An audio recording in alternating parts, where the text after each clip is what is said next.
On the 6th of June, 1980, Zygmunt Adamski disappeared from the village of Todmorden in the rural county of Yorkshire after leaving his house to run an errand. 5 days later, his body was located on top of a coal pile in a coal supplier's yard. The police went to the scene and did an examination, and they discovered burn marks vividly on this man's shoulders and neck, along with a green ointment covering all of his wounds. So the man's clothes were exceptionally clean, despite the fact that he was missing for 5 days. So the police and everybody else had one question. It was, how did this happen? And also, how did he end up on top of a pile of coal?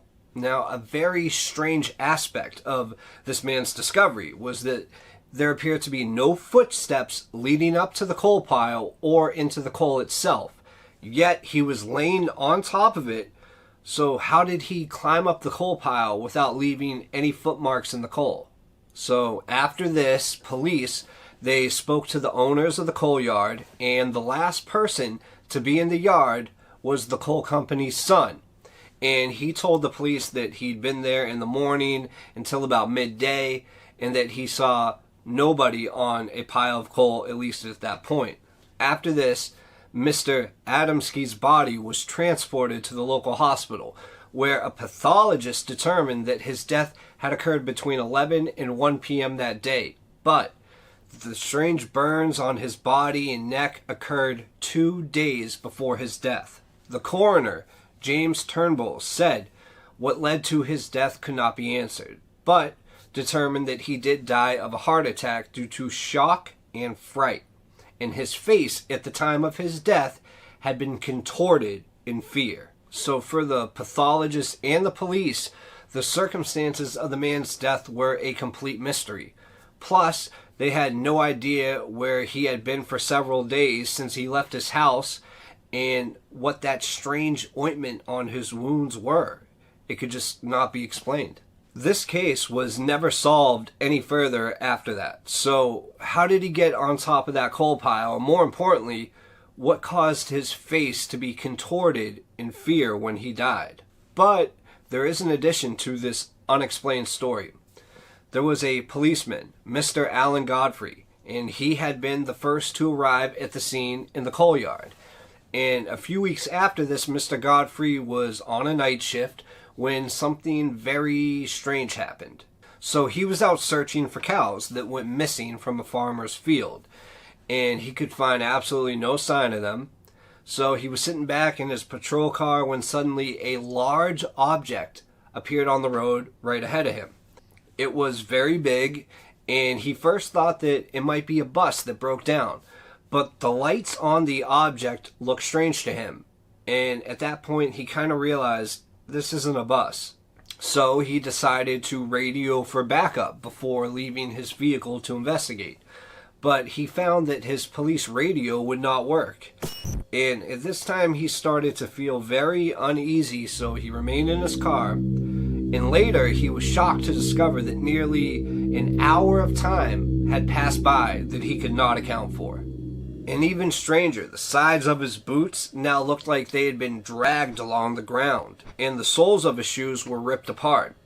It would later be established on the same night that other policemen on duty independently called police headquarters with alarming reports of seeing strange, bright lights in the sky.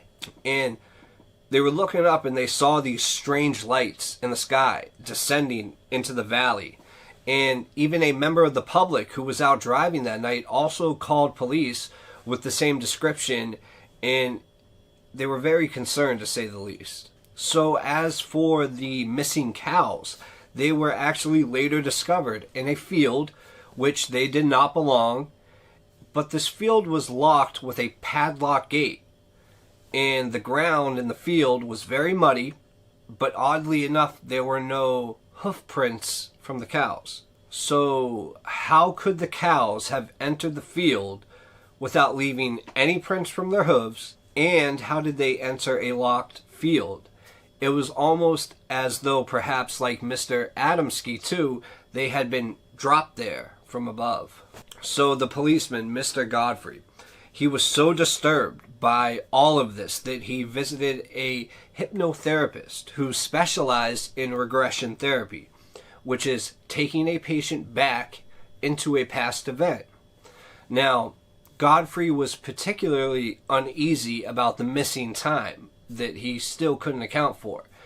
And under hypnosis, he began to explain that he seemed to find himself in a small room with a black-robed, bearded man who had a biblical appearance.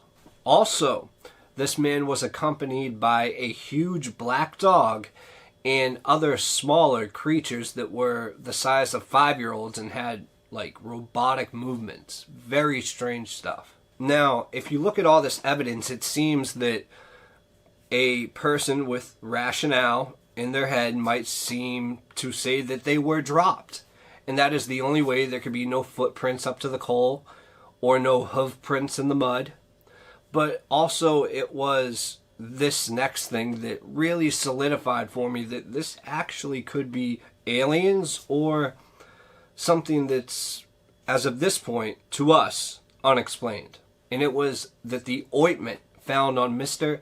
Adamski's body was never able to be scientifically identified. Why he disappeared, only to turn up dead in the most bizarre way, remains to be an enigma that to this day is still unknown. Maybe one day we will find out what happened to Mr. Adamski and why he died. Maybe one day we will find out how those cows got into a different field that was padlocked. And maybe one day we will find out what happened during that missing hour of Mr. Godfrey's time. Either that, or we'll never know at all.